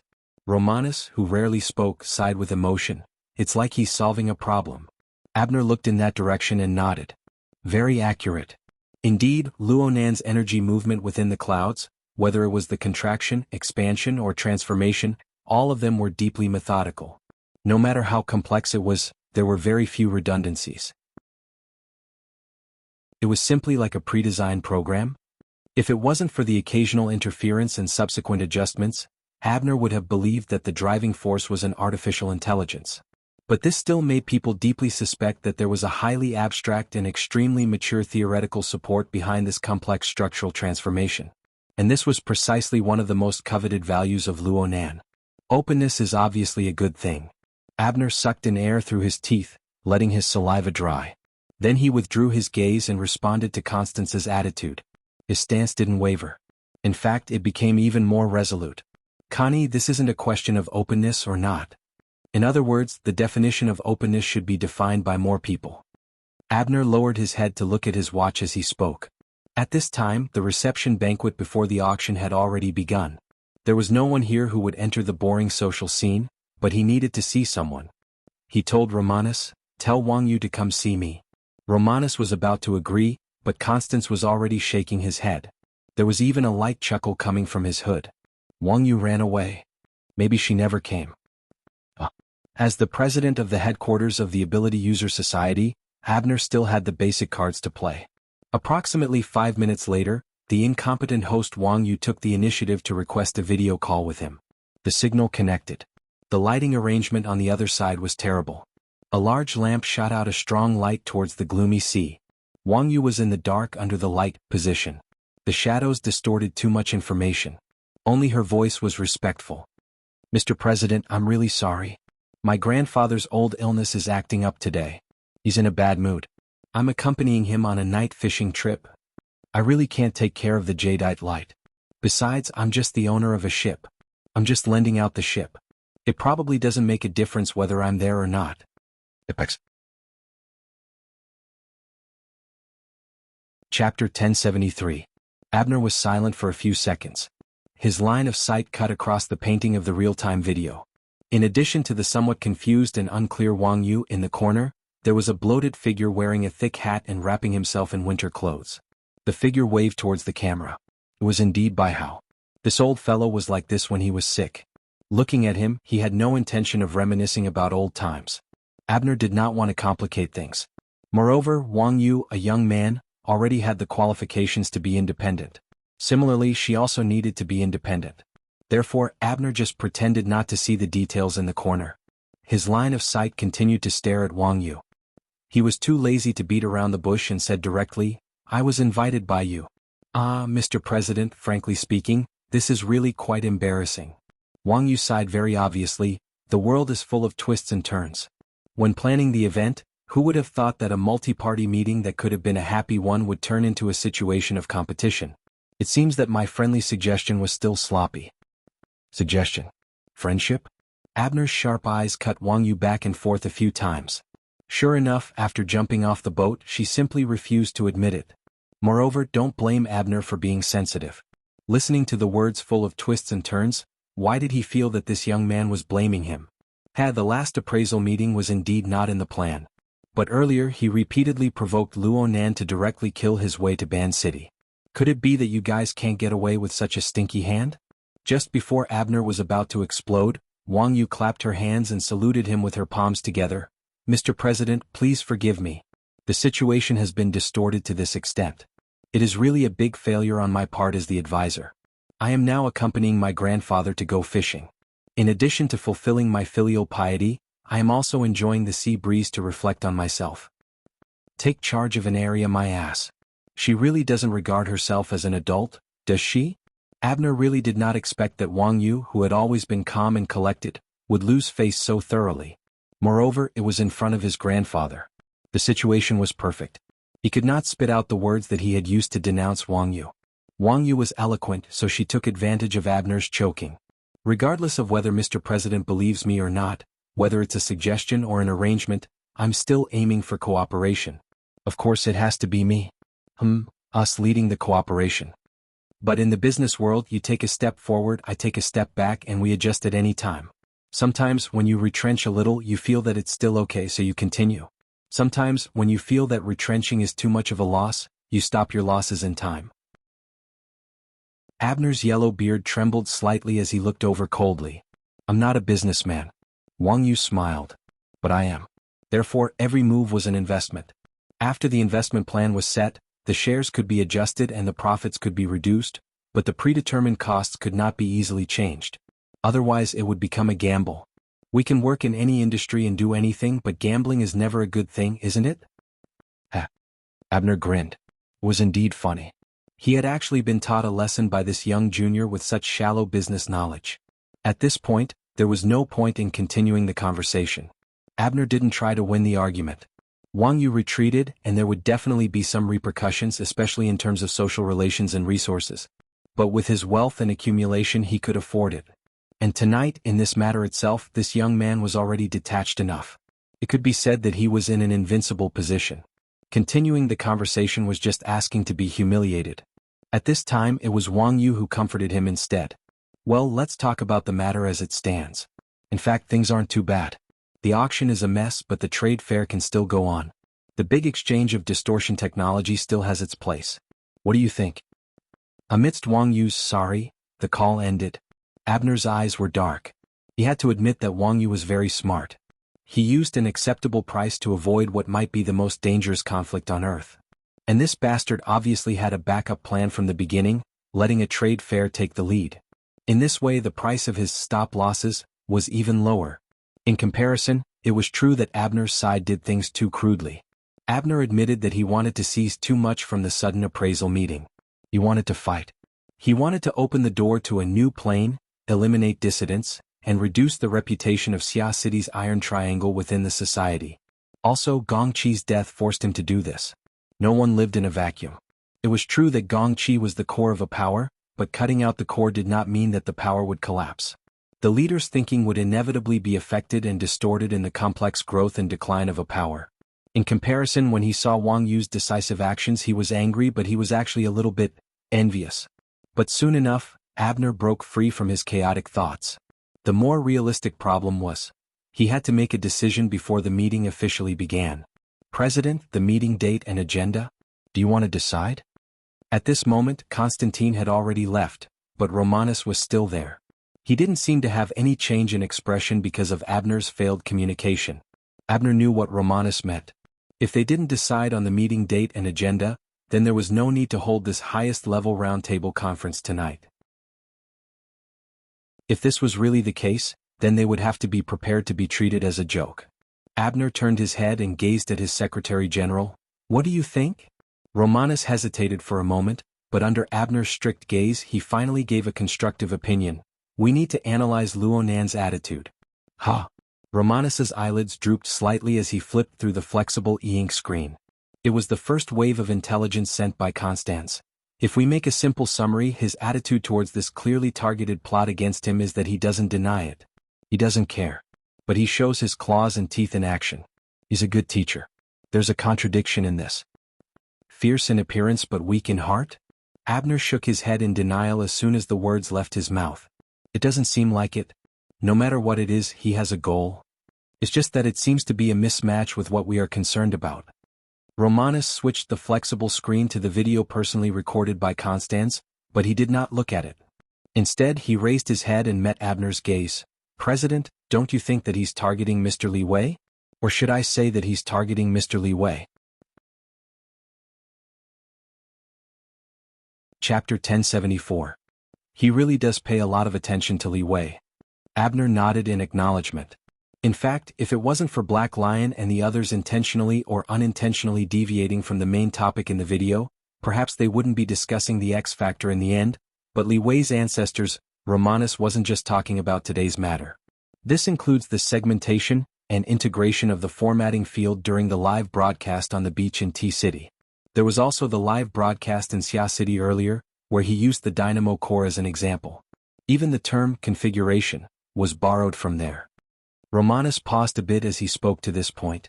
It seemed like he was organizing his thoughts, but it also seemed like he was giving Abner space to think. I used to think that Luonan was targeting Yanhong and his son, targeting the archetype format. But at this stage, Luonan has no reason to specifically target them. It wouldn't be strange for the father and son to suddenly die one day. Abner chuckled. Let's not talk about the old ones. Yen Yongbo doesn't look like he's going to die easily.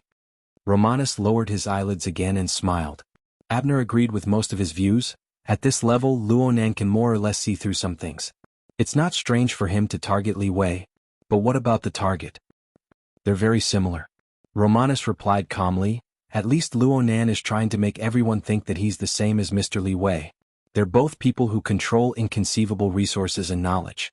They can bring great benefits to everyone, but they can also bring unfathomable disasters at any time. Him and Li Wei? Abner laughed hoarsely. He wants us to think that he's on equal footing with Li Wei? He wants us to give him the same treatment as Li Wei? Maybe. But it's also possible that he's just watching Mr. Li Wei. He has an indifferent attitude towards others. At least today that's how he behaved. You're saying he's provoking Mr. Li Wei? He's even waiting for that person to make a move. Abner was still laughing. Li Wei would do something like this. Halfway through his words he suddenly stopped. That was because Abner recalled that Li Wei had really been active a month ago due to an inexplicable missing uterine fibroids case in Spring City. Speaking of which, the bright red sarcoma in the video was also a tumor. There was no need for Romanus to make things too clear. That was enough. Abner had already understood. If we continue to stand in front, not only will we be used by Wang Yu, but Li Wei might also be happy to have a shield in front? Abner was very direct in front of his confidant.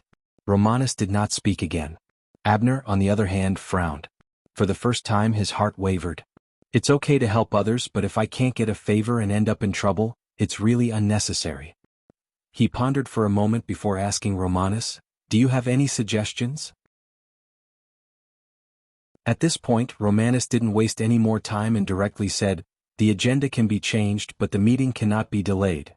Yes, this is the main principle. Abner was not prepared to show his face and be treated as a joke. Although Romanus' words were not original, they were exactly what he wanted. And then? You can adjust your center of gravity. Start strong but end weak. Romanus lit up the flexible e-ink screen and swiped on the relevant topic. It just so happens that Lord Mitsuki has an idea. We can take advantage of the situation and let him be the main axis. Abner looked at the inexplicably long topic title. He was still a bit hesitant. His attitude towards Luonan seems to lean towards, we can communicate with Lord Mitsuki again and let him be the bridge. Tonight's roundtable conference can go off topic, it can be vague and it can be completely useless. But no matter what, we must make Luonan admit to the crime of killing Deputy Secretary General Gong Qi. This was a victory on the political level. Abner's burnt yellow eyebrows raised. He will admit it? Romanus answered with drooping eyes. As long as he wants to maintain his indifferent attitude, why wouldn't he dare admit it? Maybe he even hopes that there will be an explosive point to push him a bit higher. Having said this, he habitually added, "This is my personal opinion. You can use it as a reference, President." Abner was a bit startled, but then he laughed out loud. "Roman, you must have an oriental soul in your shell. Over there, it's not over yet." On the pool deck, Luonan's consciousness shifted a bit. It was really that Abner's unfriendly thoughts were far too intense against him. Even though there was a restriction separating them, making it hard to distinguish the details, Luonan was far too close to Abner. His own sensing mode was special, causing him to be more or less disturbed by the warning signs. Of course, Luonan only gave it a glance before quickly withdrawing it. Before the auction and the roundtable conference began, Luonan had done everything that he could and could do. Her Majesty Empress Wu had taken a portion of what he hadn't done, and Blood Demon had volunteered to take another portion. Luonan couldn't ask for more. Right now, he felt that it was more worthwhile to focus on what he was better at and polish his current advantages. The clouds in the sky surged violently, rising and falling from time to time. They were actually the majestic body of Mother Micah. They were intimately connected to Luonan's energy, and they were also deeply blended with the power of the soul cloak. Luonan's thoughts were shuttling back and forth within the body of Mother Micah. Everything else was fine. Right now he was mainly searching the depths of the clouds, searching for the erratic life and death, the flashing magnetism of lightning and fire. During this process, the materials of the School of Fantasy, the confrontation on the front lines of the relay station, and even the short but deep memories of the magnetic mica that he had experienced in his offline tests were supported by the enormous flood of information from Sunwheel Absolute Hell. He had confused the distinction between friend and foe. Several kinds of information were mixed together and compared to the incomplete model of the magnetic mica within the Misty Hall on the mental plane. The reason why Luonan was like this was because he was suddenly stimulated by a flash of inspiration during the discussion with many people. He suddenly discovered that there seemed to be a problem with his previous design train of thought. Or perhaps it could be said that he was limited by his first impression. It must be known that the magnetic mica looked like a vapor cloud, but it was absolutely not a vapor cloud. Its most fundamental ability didn't have much to do with this toy. The vapor cloud could only be considered a kind of external appearance. It was just some kind of carrier. What he had seen and experienced with his own eyes was the mutated form of the magnetic mica that had survived in the evil and poisonous environment of Sin Calamity era. What he researched and studied was the basic nomological state that the school of fantasy had constructed using configuration and superconfiguration theory before Sin Calamity era. There was already a large difference between the two references. What's more, the original magnetic mica wasn't like this. Chapter 1075.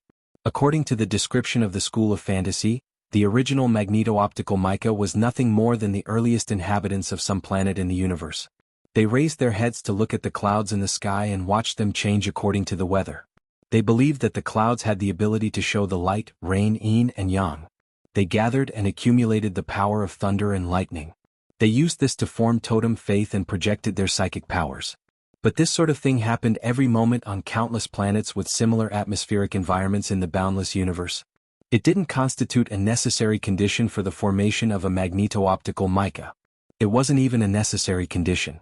Generally speaking, the formation of the magneto-optical mica was a sudden change in the accumulation process of a special living system that interweaved with the power of faith. Its own unique fortune allowed it to form an incorporeal, wondrous form similar to magnetism in the long evolutionary process of accepting the power of faith.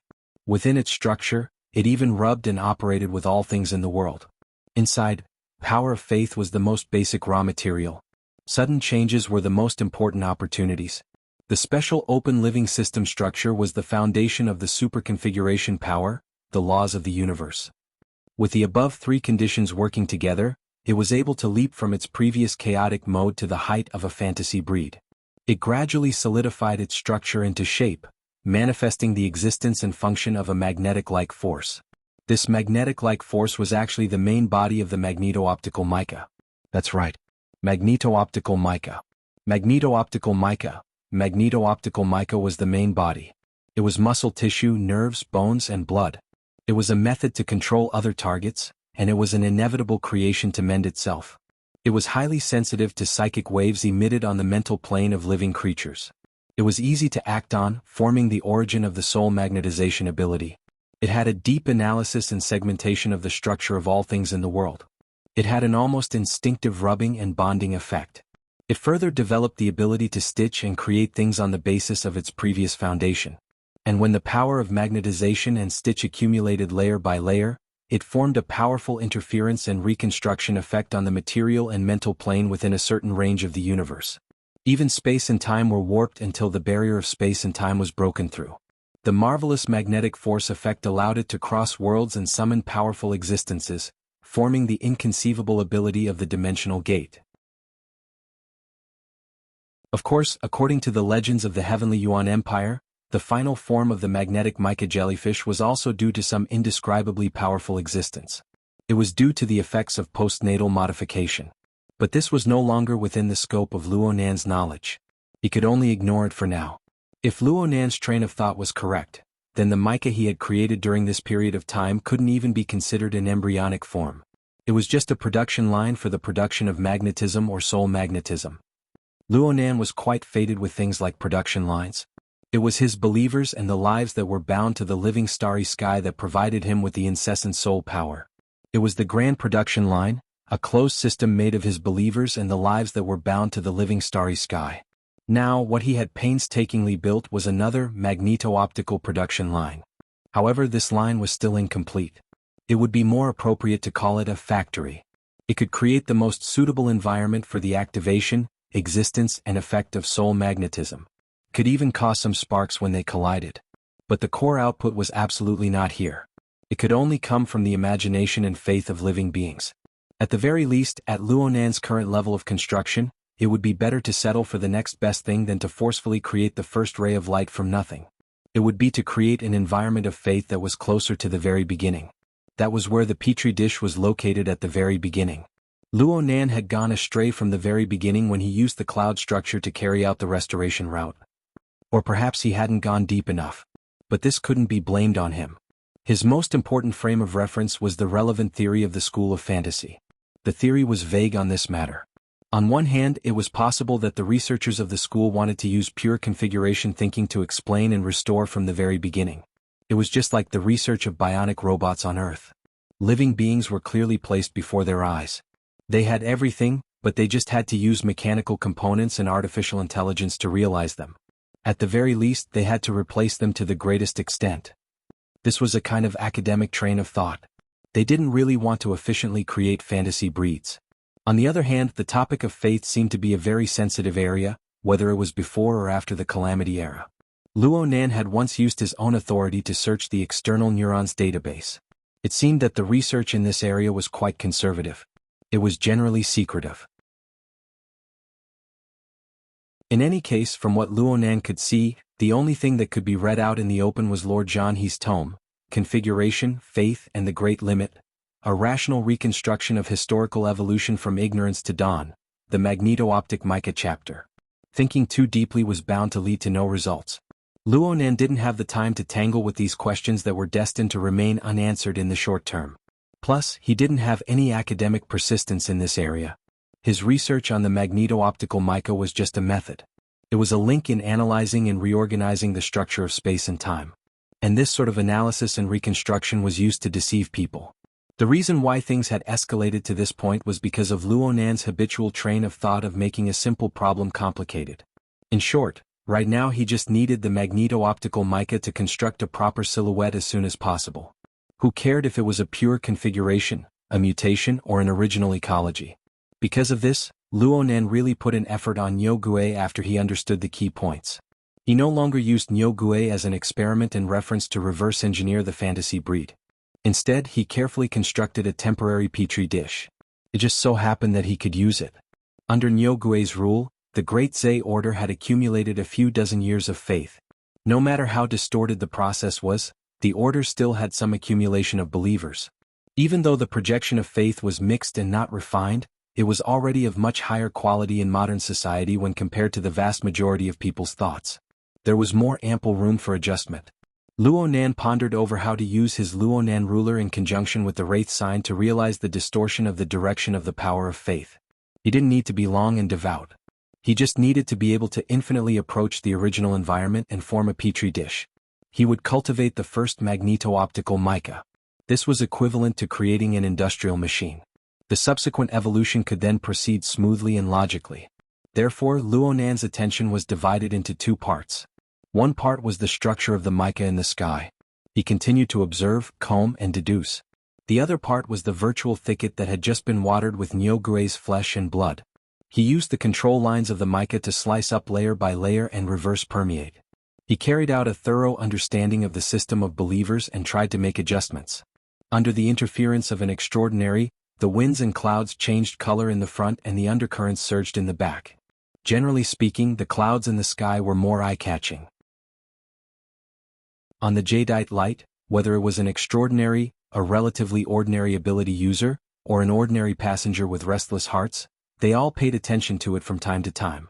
As for Nyogue, who had already been reborn and transformed, he seemed cold and cheerless, but there were actually people watching him.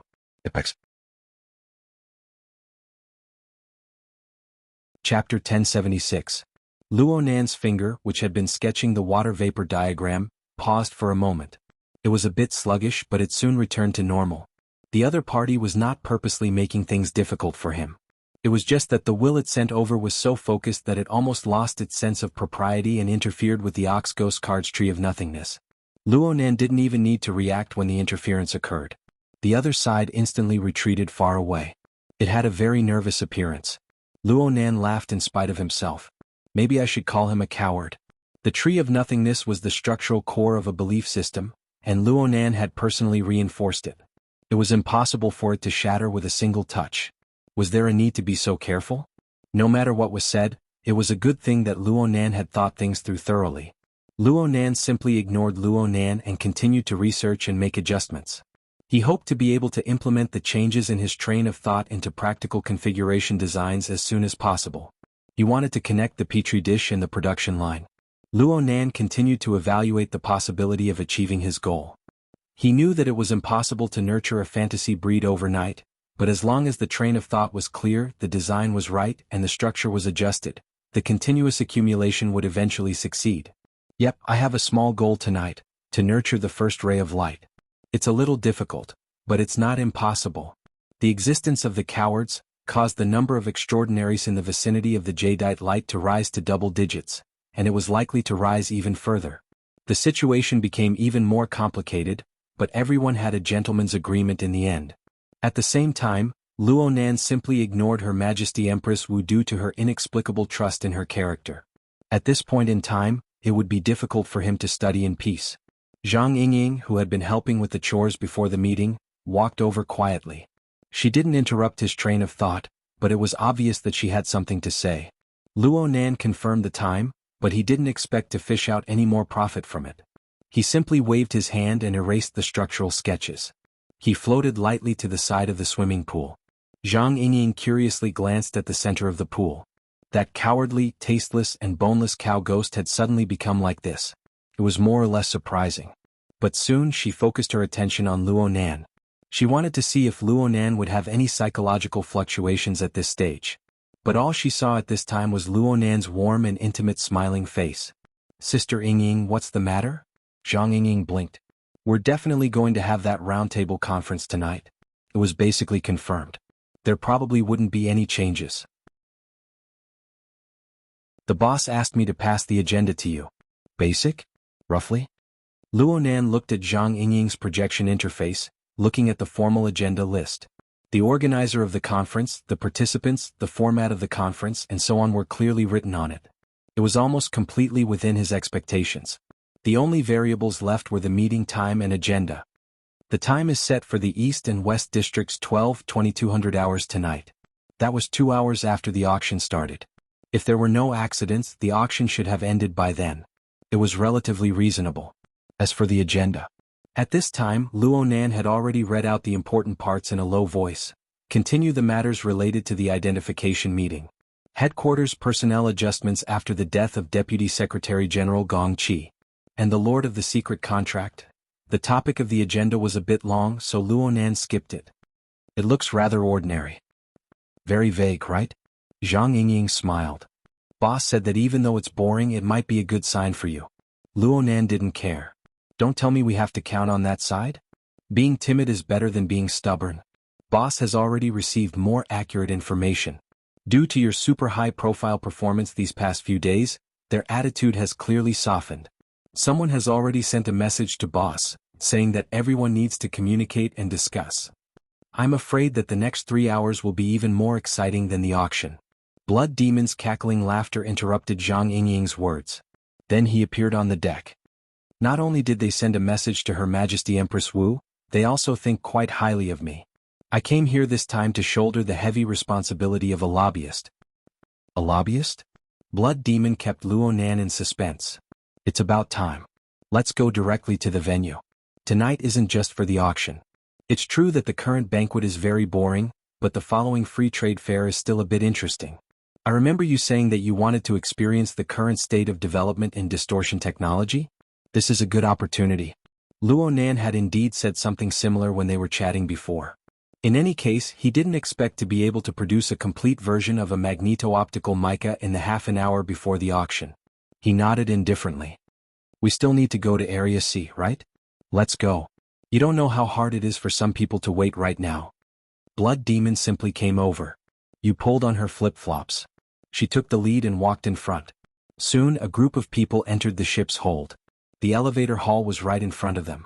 Luonan actually had something he wanted to ask. About High Lord Mitsuki's topic. "In the end, Mr. Luonan, I'm very sorry to disturb you." "Huh?" The source of the voice came from a group of people who had been waiting in the elevator hall for a long time. To be more precise, it came from the formally dressed woman at the very front. Her clothes were formal, but one could feel an outstanding sense of design at a glance. Her makeup was exquisite, and it was hard to tell her age. But in the end, she was an outstanding beauty. Moreover, she had quite the status. Even though she held a folder in her hand, she didn't look like a secretary. However, when Luonan cast his gaze over, this formally dressed woman immediately made a 90-degree bow. There were always 6 or 7 people behind her, and they all bowed at the same time. Their posture was quite intimidating. Luonan raised an eyebrow. "You guys? Master Luonan, please accept our apologies." Luonan had only heard of such a Chunibyu form of address in Snake Tongue back in Ban City. Yep, that's the smell. Before Luonan could respond, Blood Demon and Zhang Yingying glanced at each other. They both had their own guesses. Zhang Yingying moved closer to Luonan.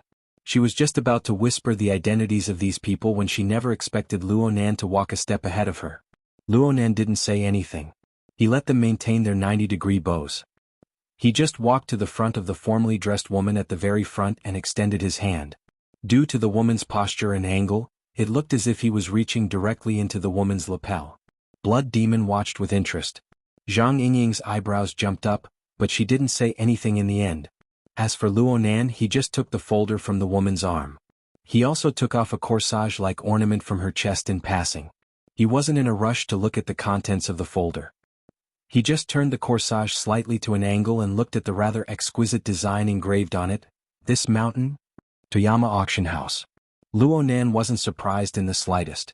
He flipped open the folder and looked at the documents inside. This was the original copy of the commission auction contract. There was no need to mention the contents. When he flipped to the end, an unfamiliar name was signed on the client's position. But it was very interesting.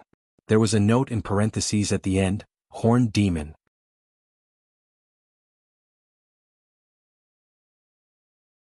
Chapter 1077. This is the document for the equipment entrusted to you by the Horned Demon for the auction. Luonan spent a few words to state the facts he saw. Then he asked, "What about you guys? What do you plan on doing now?" "Obviously we're here to beg for mercy." Blood Demon rushed to answer on behalf of the other side. But then he began to speak in a strange tone. "This signal has finally been transmitted from the central nervous system to the nerve endings. The problem is, if your fingers are burned, why are you showing your face?" At this time, the woman in formal attire finally got the chance to speak. She still maintained her bent posture, but she was able to express herself quickly and clearly. "Lord Luonan, please believe in our sincerity. We will let this group of auction items with serious flaws enter the withdrawal process." As she spoke, her back suddenly sank slightly. It was Luonan placing the folder and the corsage on her smooth back. Then he turned around and left. This woman in formal attire was proficient in business etiquette. Even though she had placed herself in a lowly position, she was still able to maintain her graceful bearing. But Luonan's move could not be resolved by any etiquette. Her entire body froze in place. The others waited for Luonan and the other two to enter the elevator before they dared to move. They helped take the folder off her back. "Executive Manager Koar, are you okay?" The mess in the elevator was not worth mentioning. In the elevator car, Blood Demon praised Luonan's actions. "Beautifully done. Don't look at how they were just short of sitting down." In fact, this was the most insincere expression. Kenta Toyama wasn't so old that he couldn't move. He just randomly sent a person over to talk about a solution. In the end, he just wanted to play a trick here. The only thing that needed to be thought about was the quality of the person chosen. That person should be your type, right? Push her out. Maybe your heart will soften and you'll agree? Luonan's expression did not change. Zhang Yingying rolled her eyes. She was still a bit curious. "What are you thinking by doing this?" "And the auction item. You need a plan to deal with it, right?" "I didn't think too much about it. I just felt that any enterprise in Osaka City would certainly have a connection with the Amaterasu Order. They don't dare to offend me, but do they dare to offend the Church of True God?" Luonan clearly didn't want to chat on this topic. He turned to ask Blood Demon, "Who are you lobbying for?" An old man with even less sincerity than Kenta Toyama. "The only thing better than him is probably on this ship." Blood Demon grinned. "Maybe he's paying attention to you right now. What's his reaction?" "Oh." Zhang Yingying blinked. "It's the one you scolded during the appraisal meeting." Zhang Yingying's eyelids twitched and she immediately stopped talking. Without his boss by his side, it was better to keep a low profile. Luonan's thoughts turned for a bit, and he confirmed his target. "Abner? Are you a little surprised?" "He's all right." Luonan spoke the truth. "He didn't seem to have a particularly tough feeling when I saw him come over today. I didn't pay much attention, so I don't know if that's what you mean." The Blood Demon burst into laughter. "That's exactly what I meant. Over the years, his beard became more and more yellow, and his intestines became more and more twisted." To the side, Zhang Yingying couldn't help but ask, "Then the matter of him asking you to be a lobbyist and the matter of him going through the boss should be the same thing. If it's related to Gongqi's death and the issue of claiming responsibility, then that should be the case. I don't think they have any other tricks up their sleeves." "Death?" Luonan didn't understand for a moment. "They're both violent deaths. A passionate armed melee and a deliberate murder aren't the same thing, right?" The blood demon winked at Luonan. In any case, the dead can't live. In the end, what's going on, whether the responsibility is big or small, will be determined by the living. Of course, the other side also said that claiming responsibility is the basic premise. Luonan thought for a bit, but he didn't understand. He didn't understand. What was the point of beating around the bush? This design depends on the level of subsequent operations. To put it bluntly, Yellowbeard is stalling for time. He wants to drag the conflict to the back. He even wants to do a big shift. He already doesn't have the confidence to settle things at the Round Table Conference. So before he thinks about victory, he thinks about defeat. He's afraid of scraping that old face of his. The blood demon had clearly said that Abner might have pricked up his ears to listen in, but no one was as excessive as him. Right now, at least half of Abner lives by relying on his face. He was much more dazzling than he is now when he ascended to the position in the early days. He truly relied on his fists to beat people to death. The problem is that he's gotten used to being a consul these past few years. In the circle, he can rely on his old face to succeed in every endeavor. He's accomplished in the art of face, so he's ashamed to use his fists. Luonan went, "Oh." It seemed that he understood, but he didn't say anything else. Just like this, they exited the elevator and walked a few dozen steps through a tunnel with extremely high privileges and restrictions. "Hey, do you agree or not? Or are you saying that you want to discuss this with the martial monarch? This isn't urgent, right?" Of course we're not in a hurry. But it's hard to say for Abner. Fine. Let's leave him hanging first. The blood demon really didn't have the professional ethics of a lobbyist. He chuckled and tossed this matter to the side. At this time, Luonan took the initiative to talk to him. "Is the topic of the secret contract the one you guys want to backdoor with? How about it? Are you interested? I know this topic is your type." I'm a bit interested. Do you have detailed information?" "It's on the agenda. Of course there's information." The blood demon knew of Luonan's special state, so there was no need to share the documents. He snapped his fingers and shared his virtual interface, letting Luonan conduct a round of overview.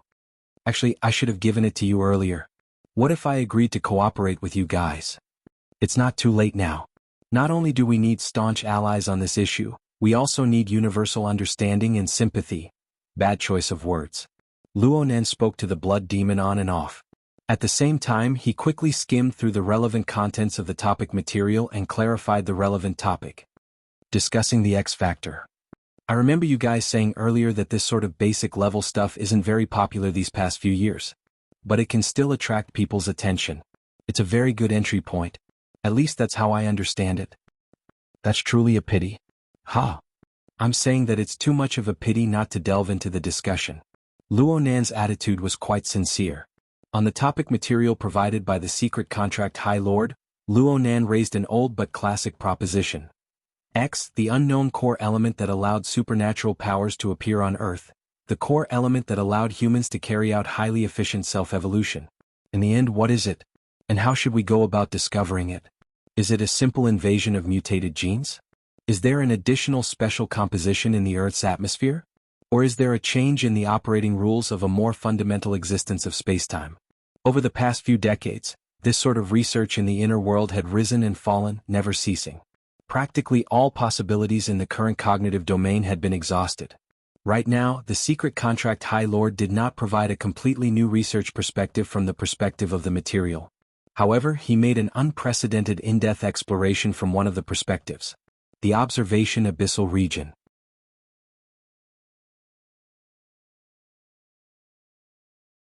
Chapter 1078. The division of the mental plane of the inner world was still in the age of chaos. Even the concept of 3 layers, 1 area and 1 domain did not exist. The exploration, observation and research of the abyss sector had already begun. Although the theory could not keep up, it was useful. As long as one could actually touch that side, resist the violent turbulence, and form an effective interference structure, one would be able to use an unimaginable power. One could use it to attack and cultivate, pulling one's level away from others in an instant. In comparison, the polar domain, which seemed to be higher level and more transcendent, was a notch lower in practicality. Therefore, for a long time, including now, the inner world's development of applied techniques aimed at the abyss sector far surpassed the relevant basic research. In the past few decades, It was not that no one suspected that the existence of the Abyss Sector and even the Polar Domain was the X-factor that turned supernatural power from legend into reality. However, no one was able to find the corresponding evidence. Even now, no one was able to figure it out. Did they always exist? Or did they suddenly appear at some point in time and change the course of the world? Luo Nan quickly flipped through Lord Secretdeed's discussion materials. He did not find any words or sentences that could determine the nature of the Abyss Sector. Clearly, this research had not touched upon the essence of the Abyss Sector. As for whether or not there was a breakthrough, it was up to the individual to decide. What could be confirmed was that Lord Secretdeed's observation work was quite solid. The observation points were spread all over the world.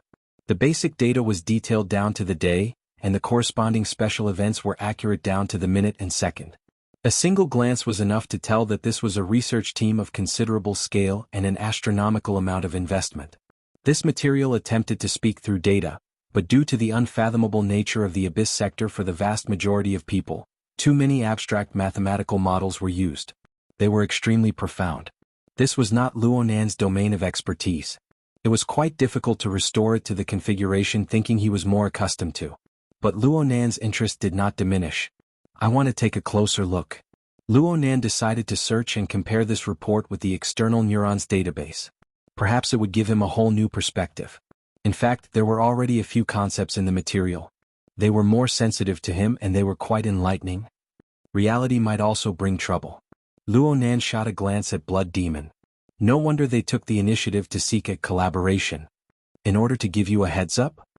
Blood Demon grinned. Luo Nan didn't delve too deeply into this matter.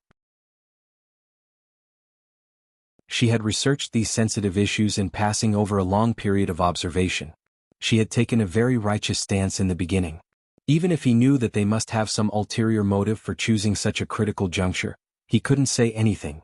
In fact, judging from the Blood Demon's attitude, if he asked a few more questions he might be able to dig something out.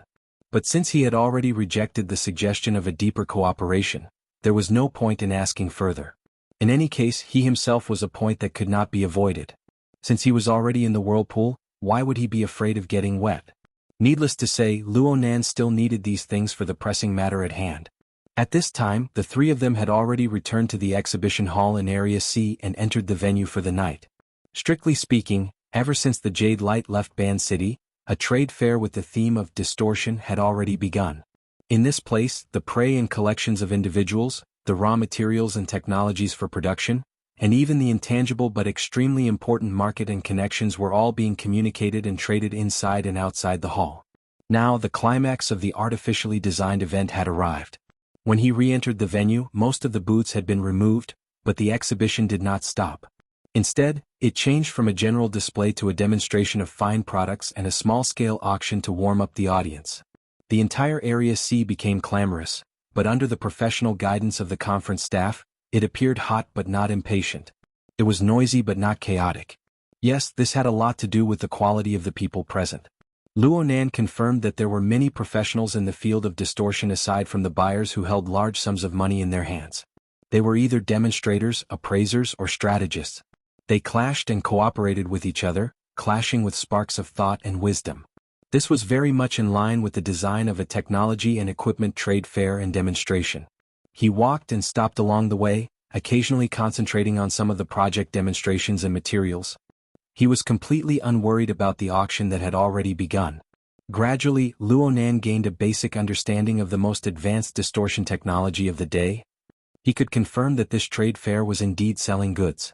This kind of atmosphere design is quite good. She's pretty good. Luo Nan made a casual evaluation. Wang Yu is very good at utilizing the strong points of professionals. Bai Xinyan had probably been waiting here for a long time. She magically popped out from the crowd and inserted herself between Luo Nan and Zhang Yingying. She held onto the crook of their arms in an intimate manner. She looked even more unbridled than she had been in the afternoon. Clearly this was due to Zhang Yingying's presence. Zhang Yingying, who had instantly become a shield, could not help but roll her eyes. If you continue to court death, no one will be able to protect you. Apologies. The demonstration project died prematurely, and I was sold out by my boyfriend. I was carefree, so I drank a few more cups at the party. I was a bit excited. Don't mind me. Bai Xinyan actually blew on Luo Nan's face as she spoke. Sure enough, there was a bit of the smell of alcohol, and it carried an indescribable fragrance. It wasn't unpleasant. Right now, she was no longer wearing the white coat of a researcher. Instead, she wore a plain white evening gown. She lightly brushed off her makeup, and because she was slightly drunk, she had an unbridled and innocent appearance. She looked like a white lotus flower. Luonan's expression didn't change. His gaze turned to Zhang Yingying. Zhang Yingying clasped her hands together with difficulty and made a please gesture. Her face was full of distress. Let's do this for now. Whether it was now, the auction, or the follow-up roundtable conference, having a tool by one side would always give them a bit more leeway for change. Luonan was disinclined to say anything more, but Blood Demon suddenly became interested. Hey little white flower. You said that your demonstration project is finished. Doesn't that mean you're missing a finale? The auction house is quite embarrassed, right? Little White Flower, Bai Xinyan didn't mind this temporary nickname at all. She extended her neck and stuck her cheek out from the side of Luonan's head. She chuckled as she continued Blood Demon's words. Exactly. Right now the auction house is a mess. It's too miserable. Blood Demon had an expression of bemoaning the state of the universe and pitying the fate of mankind. He turned to look at Luonan. If it's said that the one who started the trouble needs to untie it, shouldn't we take some responsibility for the other side and support them? That's what I'm thinking. Let's give him a show. Of course I'll speak the truth first. It's also to create a gimmick for the revised card deck that I'm about to publish. First, hand in 1 or 2 pieces of homework. Give me an Extraordinary's portrait card. We'll directly put it up for auction. You're tuning in to the Sworddance in the Vast Sky YouTube channel. Don't forget to subscribe and join us on this journey to catch the most captivating stories.